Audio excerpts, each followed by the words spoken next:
quanto è importante un corretto utilizzo della risorsa idrica nel settore primario? Direi che è fondamentale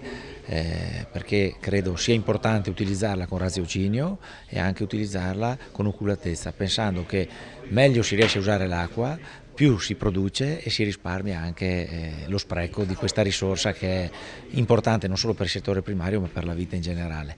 Per noi poi in Veneto l'acqua è importante non solo per il settore primario ma anche per il settore turistico che spesso comunque vanno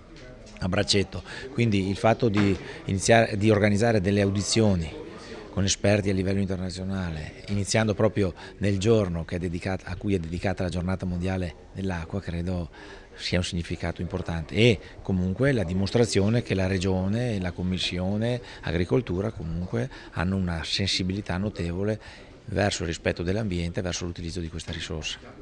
E lei da veronese ha fatto riferimento anche alla qualità delle acque del lago di Garda. Ma è fondamentale perché il giorno che dovessero risultare inquinate le acque del lago o le acque del mare, i turisti non verrebbero a fare le vacanze da noi perché vengono a nuotare, a fare i bagni, a guardare il mare, il lago e quindi questo sicuramente avrebbe degli effetti dirompenti sulla nostra economia.